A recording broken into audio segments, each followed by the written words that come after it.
بسم اللہ الرحمن الرحیم۔ السلام علیکم دوستو آج ہم آپ کو اس ویڈیو میں ایک ایسی معلومات فراہم کرنے والے ہیں کہ جو ہو سکتا ہے آپ کے لیے نیو ہو، لیکن یہ ہمارے اللہ تبارک و تعالیٰ کی ایسی قدرت ہے کہ جس طرح انسان آپس میں گفتگو کرتے ہیں، بات چیت کرتے ہیں، ایسے ہی جانوروں میں ہوا کرتا ہے کہ جانور آپس میں بات چیت بھی کرتے ہیں اور آپس کے معاملات بھی طے کرتے ہیں۔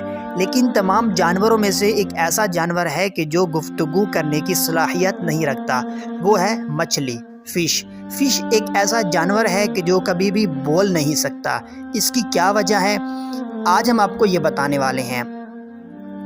جب اللہ تعالیٰ نے مچھلیوں کو پیدا فرمایا تھا تو ان کو بولنے کی صلاحیت بھی عطا فرمائی تھی، لیکن ہوا کچھ یوں کہ اللہ تبارک و تعالیٰ نے جب ابلیس شیطان کو جنت سے باہر نکالا اور اس کو مردود کیا، تو یہ ابلیس جنت سے نکل کے اس زمین کی طرف آیا تو سب سے پہلے اس نے سمندر کا رخ کیا، تو سمندر میں اس کو ایک مچھلی نظر آئی۔ اس نے مچھلی کو ساری صورتحال بتائی اور یہ بھی بتایا کہ اللہ تعالیٰ نے ایک ایسی مخلوق پیدا کی ہے کہ جس کو انسان کہا جاتا ہے، اور وہ آ کے تمہارا سمندر کی مخلوق کا شکار کریں گے۔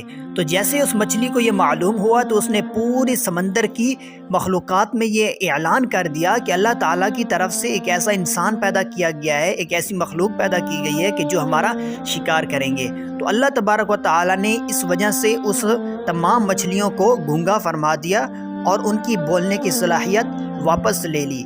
اب کوئی بھی مچھلی آپس میں بات چیت نہیں کر سکتی۔ ویڈیو اگر اچھی لگے تو اس کو لائک کر دیں۔ مزید اس طرح کی اچھی ویڈیو دیکھنے کے لیے ہمارا یوٹیوب چینل عبدالرحمن 26 سبسکرائب کر لیں۔ Thanks for watching.